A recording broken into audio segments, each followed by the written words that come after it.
Chile here with Serious Talos Moon, and this is actually a requested video. I got a question, an anonymous question regarding the itching in the skin that is to do with maybe juxtaposed to pre-menopause. Now, as a aromatherapist, which is my holistic health training, of course, it differs on the person, and I'm going to give the holistic perspective, which is a basis from which people can have a derivative onto their own core issues. So first of all, we're talking about the combination of the fifth vital sign and particularly the skin. The question was regarding the face, but I would try to generalize it. First oil, first tree that comes about is rosewood. Now, here's the thing about rosewood. Rosewood is kind of, how should I say that? We need to grow rosewood more. And rosewood facilitates both our hormones and the passage between menopause, pre-menopause to menopause, or also prolonging the fifth vital sign, not artificially, but actually reaccessing our fertility, just when we thought that it's the age. Or now, of course, we are born with a finite amount of ovaries for the people that's relevant to, but this is, but it doesn't mean that our fertility is ending at when people in industrialized society experience premenopause and menopause. Okay? So what I'm saying is not, oh, we can grow new ovaries. That would be biohacking, and it's just not my field of expertise. Biohacking is not my field of expertise. But I'm saying, as far as we talk about our own organic bodies, then rosewood is facilitating the passage. Now, here's the thing about essential oils. It's not paracetamol.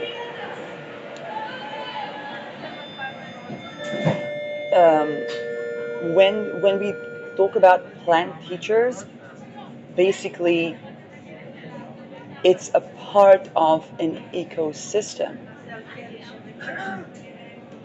Now, it prompts the questions that have to do with each and every aspect of our lives.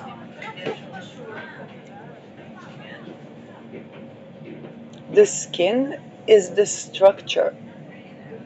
The skin is the structure.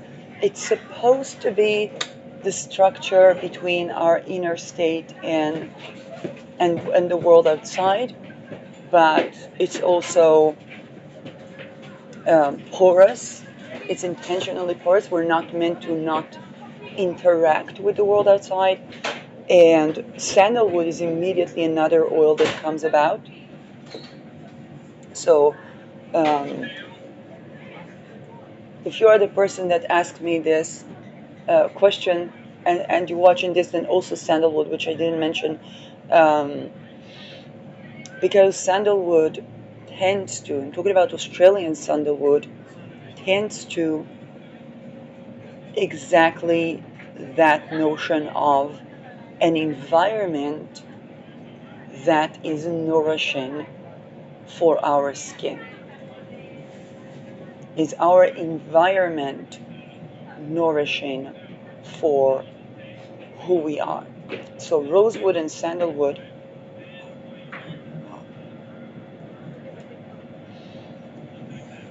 note that I didn't focus on calming the itch.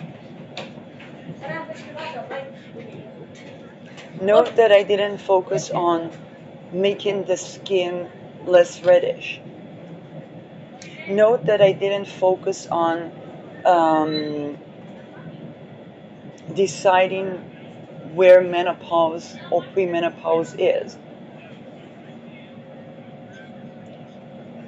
What I did focus on is the frequency of an environment that is supportive of, and this is going to be quite a thing, the orgasmic birthing phase of the next phase in life, even if that phase is menopause.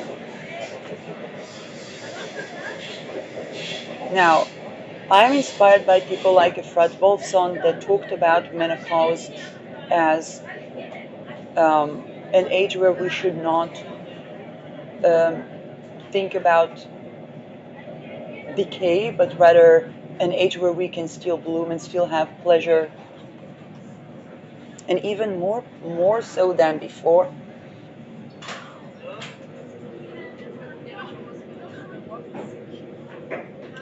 And I'm taking it a step forward because most of the fifth vital sign people, men and women, have been um, up until this day deprived of the facilitation of an environment that supports orgasmic birthing. Another oil I can think of is cistus or rock rose. For those that work with Bach flowers, I know that rock rose is also a Bach flower remedy. I'm not expert on Bach flowers, so I cannot. Yes, it's just not something that I'm um, an expert in either working or studying. But those that do may complement this. Rock rose is excellent for the heels of the baby, anointing the heels of the baby upon birth. And you say, surely that's menopause. I addressed that point previously. Wait a second. Because it's also the baby that is birthing the baby, or that has birthed babies and enters menopause.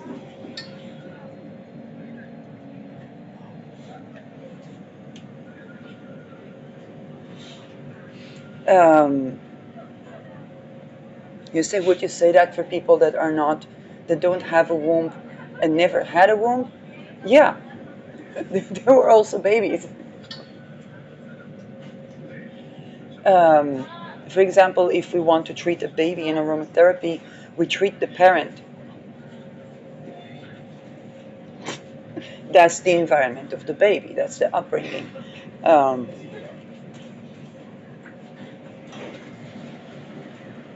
if the baby is coughing and the mother is smoking, I'm like, black pepper oil, black pepper. What truth do we have to say that we are holding? And um, black pepper is also very grounding oil and very protective oil, so it's good for people that deal with types of addictions. But we must remember that they are not to blame for their disease. It's not like, oh, I need to shift my mind. There's a reason. Our mindset was, our body mind is brilliant, and our mindset was developing weird because the environment was weird. The plant teachers remind us of an environment that's actually supporting of life. And that is also why, for the people, why something of the equivalent of that can be needed when we think about, I don't know, shifting our mind. Obviously, I'm really happy I ran into this app. Um, I haven't used the app as a user because of the safety of information and other stuff, but I ran into this app that talks about the connection between um, our biggie toe and our fascia. It's not about hip openers, but aligning the meridians, and that's something that's always important. And the fascia is also the fascia drainage connected to the lymph node. connected to the blood rejuvenation. So there's the water and fluids, that is both the lymph nodes, and then when we talk about the interfaces of fluids, we talk about the blood-brain barrier, we talk about the blood,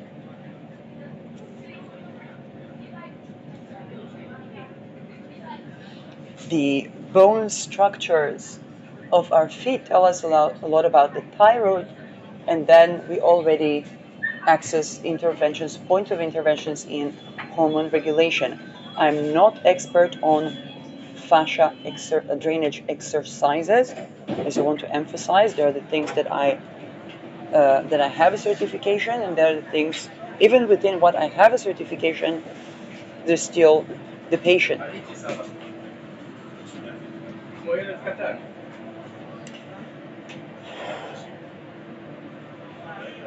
Now, the itch on the skin.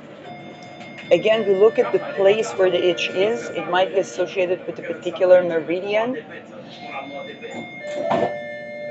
that might have a certain role. For example, the liver is considered commander of the army, but it's also discerning basically everything that enters the body and is supposed to be going through the blood circulation. The kidneys are balancers, but they're also where the water is created, both urine and the water. Which acts, for example, when it comes to sexuality, embodied sexuality is not based on sexual fantasy, and this is something I learned from Adi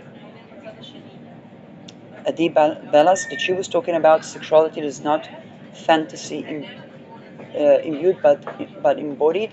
I think for Chiron Taurus, this can be a beginning of a point of intervention, because a lot of people that embodied phase had an issue.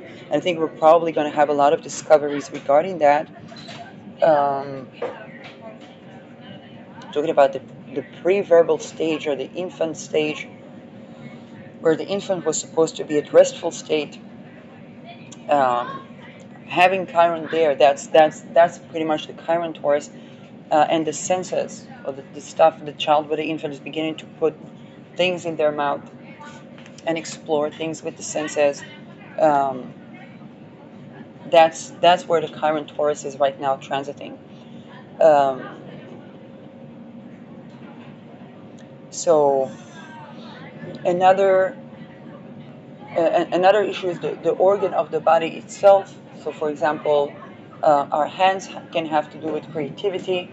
A lot of people have a little bit of inflammation when they're supposed to create from orgasmic birthing joy, orgasmic birthing levels of joy, love, peace, and for some people, rawness.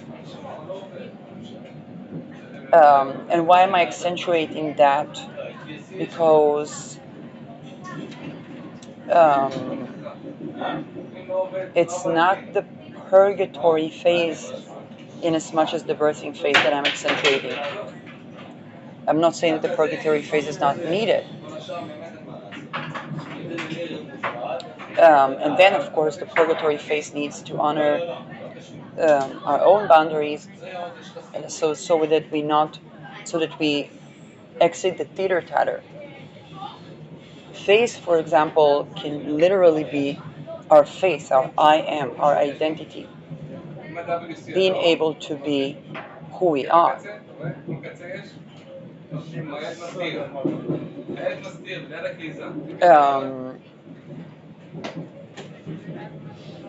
Another thing is important to remember is the economic and culture environment. Do those support orgasmic birthing? And orgasmic birthing is also about being worthy regardless of if we can birth or if we are birthing, being honored for our erotic and non-erotic self regardless of if we are married or not. and have our eroticism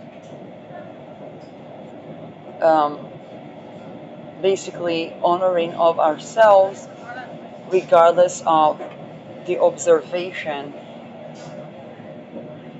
Okay, and this is even a life journey to many people, by the way, regardless of gender.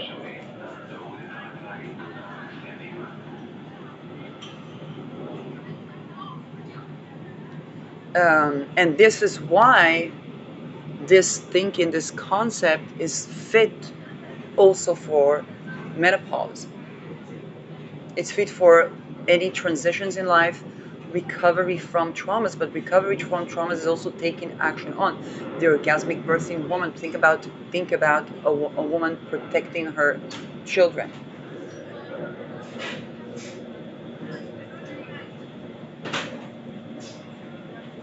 And think about the women that feel threatened by this concept. Like, it's an invitation for these women to think, wait a second, why am I threatened by this concept?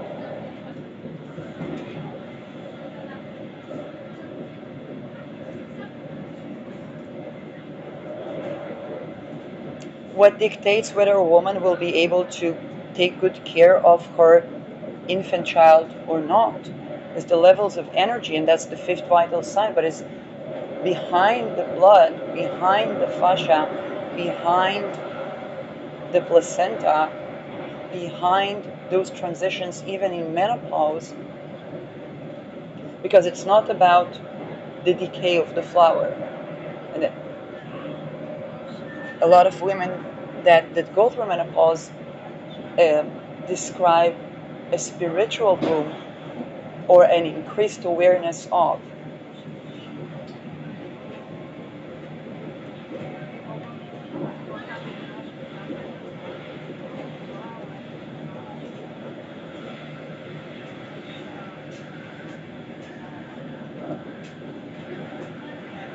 Um, Thinking about the housing environment, the business environment, the policies. A lot of there are people that are mad at the Epstein files.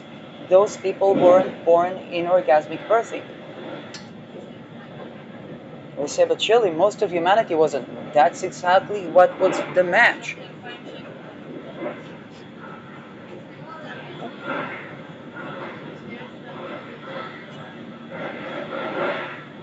If not, then we would probably be on a place where to continue birthing children, we would need to either tend to that or practices of people that would tend to the energy grid or send love or I don't know what, that probably has been facilitating also the disclosure of the Epstein files. And although there were attempts to say, no, he wasn't running a ring, of course he wasn't running a ring. Okay, it's okay, but the 30 million files are not a random AI prompt either. And I did an episode about Aaron Swartz, which was one of the people that may have also been sources behind WikiLeaks, and began to declassify basically something that wasn't supposed to be classified, even working on JSTOR, which was putting them at risk. JSTOR is an academic um, publisher. Okay, there was just this. Think about if there is a research about the cure for cancer that was found and then the research stopped. I personally ran into that through a woman that knew the researcher, and that woman was a doctor. When I was working on my thesis proposal, but I completely by chance I was teaching the very basis of German. Yeah. But this is something that cannot remain classified, and a gatekeep or a pay barrier behind the transition of this knowledge to people that for whom it is important is not legal. In fact, it's a crime against humanity punishable by death. And I totally am all for being well compensated for academic research. I am an academic, okay? I took a break from the academia around the Me Too, but I'm the last person who wouldn't appreciate academic research.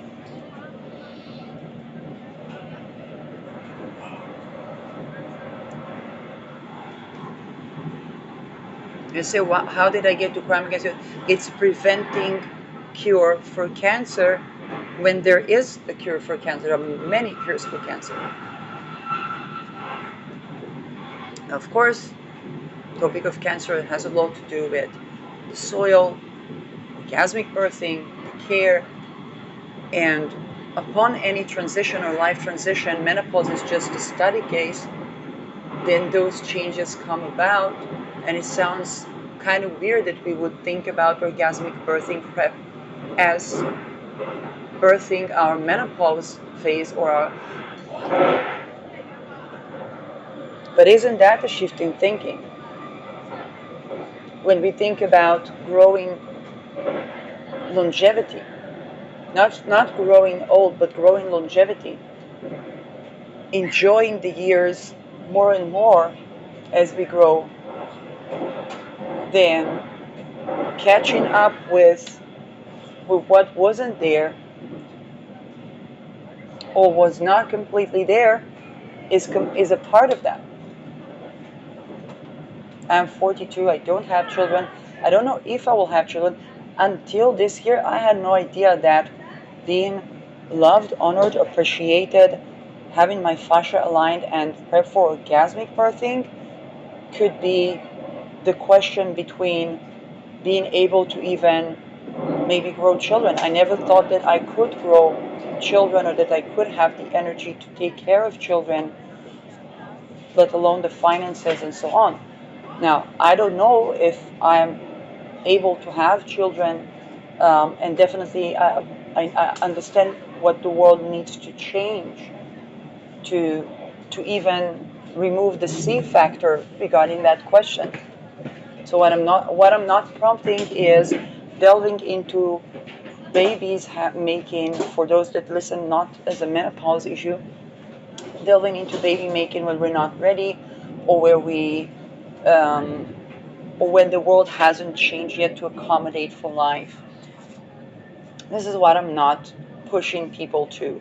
Um, including myself, by the way, what I am saying is how those things are so related, and how the sense of self is so related in its personhood, and I'm not saying just womanhood, but personhood for people that are men with wombs.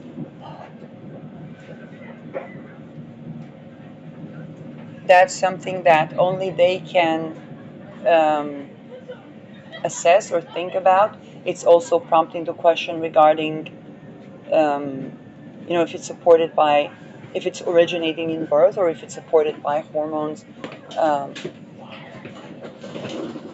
it adds another component to the question, to the equation, that only the people themselves can answer.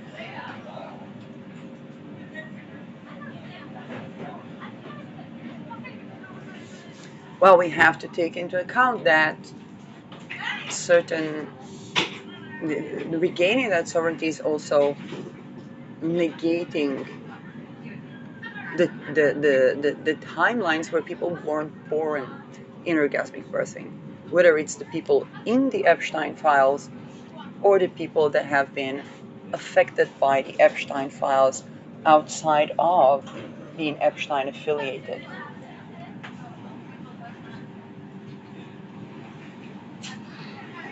So itch and inflammation, redness is, yes, unless it's somebody just has been very exposed to the sun, okay, and they but other than that, it can mean something to do with the boundary of the self. And this is why I bring the rosewood and I bring the sandalwood.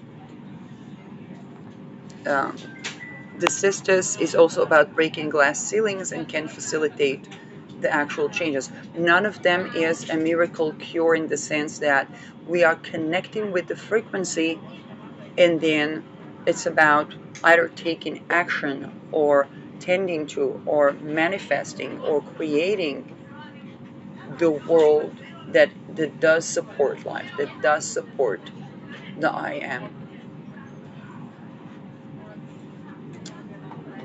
Even if it means rewriting Genesis, the stories of origin, because our face is also origin, and we can't have inflammation without blood flow. So,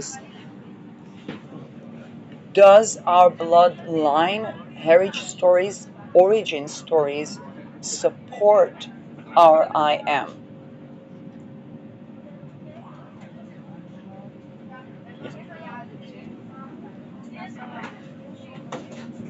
Do we have orgasmic birthing in Genesis? No, we have the complete.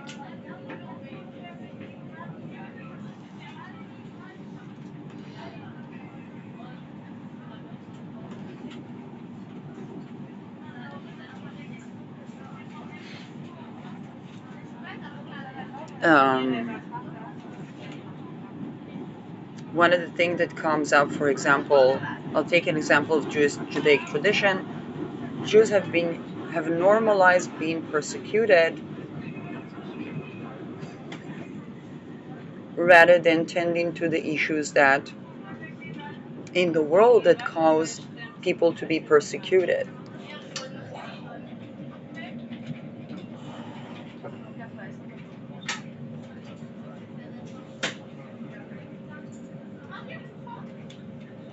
So as per the Jews, they would say, oh, we weren't allowed to do any other business than money lending and protection. Um, but isn't that the situation of, let's say, Arabs in the state of Israel, Palestinians or not? Not all of them, but like, are we creating the problem? Um, it just, and I'm not saying that their cultures are perfect. I'm just, kind of brainstorming for solutions. Where are we? Yeah, I don't want to go into the missile range just yet. Um, what station? Oh, okay, almost.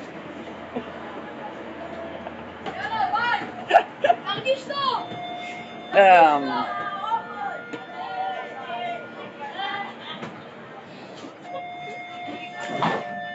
Another issue when we think about Mars, it can also associate with food, growing food. Does our soil grow food? Do we consume from the natural herbs, from the original herbs of the soil where we live? Some people would say, do we live in our land of origin or in the original land? Um, I'm not an expert on that. I don't know for sure if there is such thing. I think that the telic of Ra and Ketu can also be geographical in some cases, and it doesn't have to be about exile. So, so I'm just leaving that as an kind of like an open-ended question.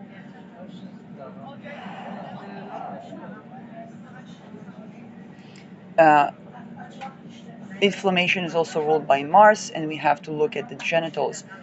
Do we come from an origin or a culture where the genitals are remaining intact, which is essential to.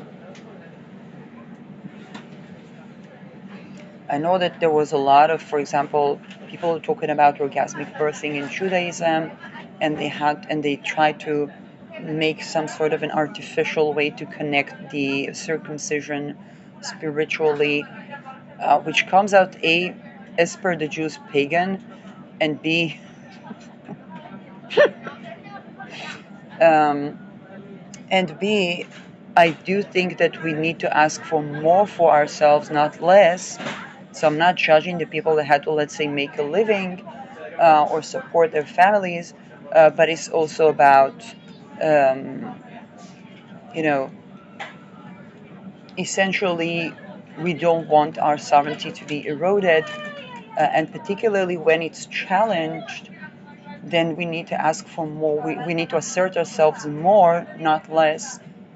Um, Not as a business strategy. Of course, it works in business if it's authentic to the I am, but it's simply because Aries is the I am. Okay, if we compromise ourselves, we might not get what we actually ask or what we actually want. If we authentically connect to ourselves, the more that we do, I think the more the path can be, the innovation or the path can be facilitated. It's something that I'm going through with myself, just as anyone. Um, and it's also because it's ourselves, it's something that while other people in our life can pinpoint at certain things, it's up to us to see if they got it right or is it something that is surface level hiding something else. Um, I think that's a lot of info. For me, it's a reminder that those are oils that I need. Rose oil is always great to have. Um,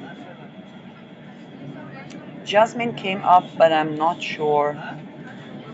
You know what? I'm probably going to smell jasmine today just to understand why it came up. Is because that's how I work with these things. And yeah,